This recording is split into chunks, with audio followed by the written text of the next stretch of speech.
Un homme de patience, de tempérance et d'endurance, imprégné de spiritualité et d'humanité, au séminaire puis au lycée général Leclerc, produit de la méritocratie républicaine par un parcours exemplaire dans de prestigieuses écoles françaises.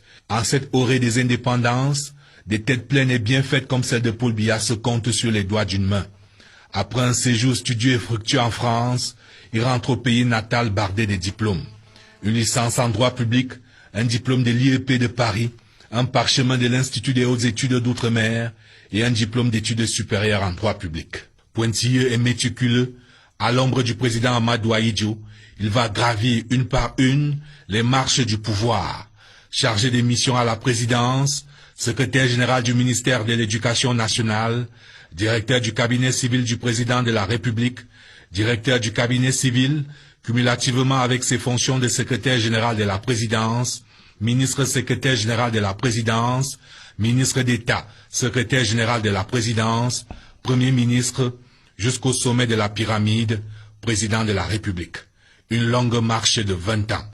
Avant de franchir la dernière marche de cette échelle du pouvoir, Paul Biya échappe à un dernier piège byzantin. Le 4 novembre 1982, alors que le président Amadou Ahidjo informe les barons du régime de sa décision de démissionner, quelques heures avant son message à la nation, des apparatiques du pouvoir, inconsolables et incrédules, demandent au successeur constitutionnel Paul Biya de conduire une délégation auprès du président Ahidjo pour qu'il revienne sur sa décision. Paul Biya, dans une incroyable maîtrise de soi, alors que le destin lui tend les bras, accepte de conduire cette improbable équipée où se côtoient Charles Lassalle et comme porte-parole Amadou Ayatou, Moussa Yaya, Saba Leko. Peine perdue, Ahidjo est inflexible. Plus rien n'entravera la marche de l'histoire jusqu'au samedi 6 novembre 1982. Paul Biya prête serment. Il a 49 ans, d'une élégance raffinée. Il porte beau. Il est l'homme du renouveau.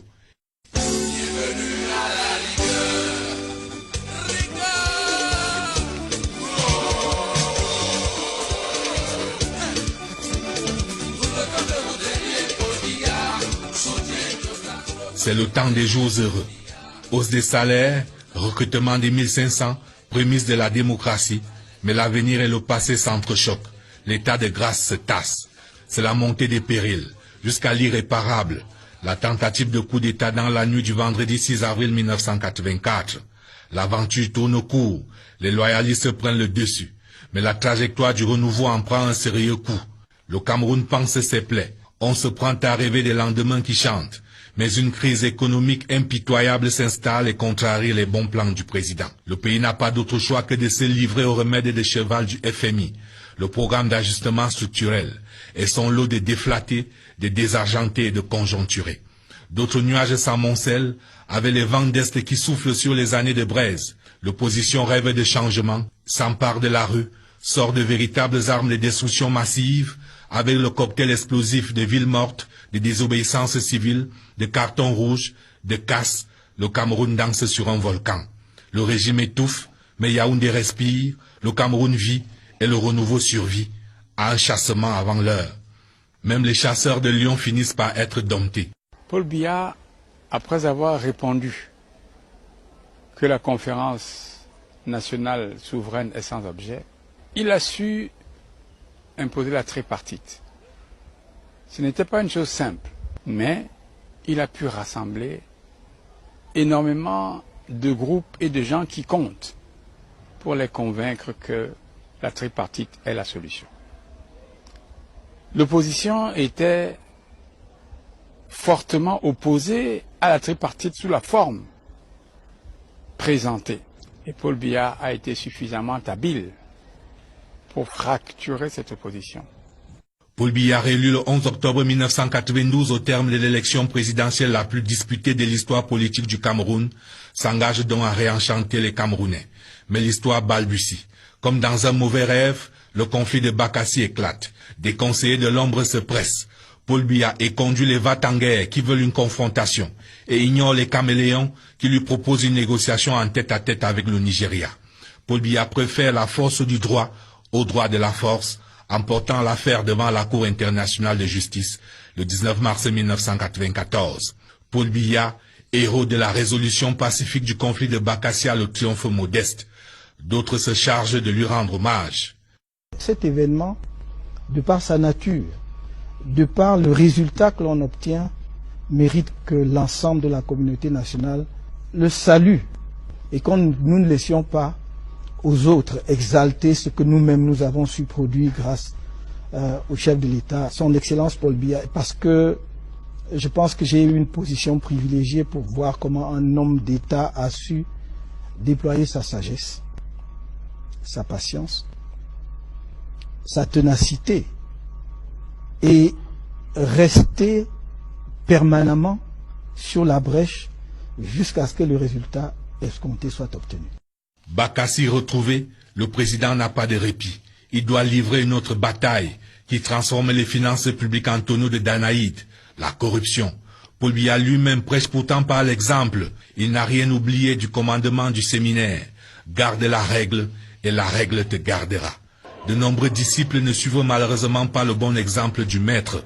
Le peuple veut s'inviter au banquet des fruits de la croissance. Les émeutes de la faim éclatent du 25 au 29 février 2008. Il fait la part des choses. Il met en garde les apprentis sorciers qui veulent tirer les marrons du feu. Il tense son gouvernement d'une question cinglante. Qu'avons-nous fait pour répondre aux aspirations légitimes du peuple camerounais? Le président apporte une réponse. Ce sera le septennat des grandes réalisations après les grandes ambitions. Le Cameroun est transformé en un immense chantier. Port à eau profonde de Kribi, deuxième pont du Vouré, barrage de Lompangar, Arcelou, Garouaboulaye, Nande, Kenga, Undere, route Bamenda, Batibou, Manfé et Kok. Le pays se transforme à vue d'œil et semble lancer comme un train à grande vitesse vers son émergence. Et voilà que surviennent un, puis deux, puis trois chocs, coup sur coup. La guerre contre Boko Haram, la chute des cours du pétrole, la crise dans le nord-ouest et le sud-ouest. C'est dans ce contexte que Paul Biya est réélu triomphalement le 7 octobre 2018 face à une opposition en ordre dispersé, trop sûre d'elle-même et qui commet l'erreur de se méprendre sur un sphinx d'une dimension supérieure. Paul Biya est quelqu'un de bien formé sous plusieurs angles. Revenu en 1962 au Cameroun, après ses études et nommé chargé de mission à la présidence, il va s'écouler 2 décennies avant qu'il ne devienne chef de l'État. Et depuis qu'il est chef de l'État, il s'est écoulé 3 décennies. Donc en termes d'extraction politique, c'est-à-dire d'expérience politique, il me semble que sur le marché national, il n'y a pas mieux. Donc tout ceci peut expliquer le fait qu'il résiste aux épreuves parce qu'il les comprend, parce qu'il sait les gérer et parce qu'il sait se projeter. 36 ans après, Paul Biya vogue vers un septennat des grandes opportunités et dit qu'on ne vendait pas cher sa peau. Lorsque j'ai accédé au pouvoir en 82 à la présidence de la République... À ce moment-là, permettez-moi de faire une parenthèse, on ne vous donnait pas 6 mois d'existence. Non. Hein? Non, même pas 3. Oui. La situation a été difficile. Devant ces situations extraordinairement difficiles, nous croyons que Dieu était avec Paul Biya. En prêtant serment ce mardi, Paul Biya, à 85 ans, est définitivement l'homme du 6 novembre. À jamais. Comment ne pas voir la main de Dieu derrière ce destin exceptionnel? Ite missa est.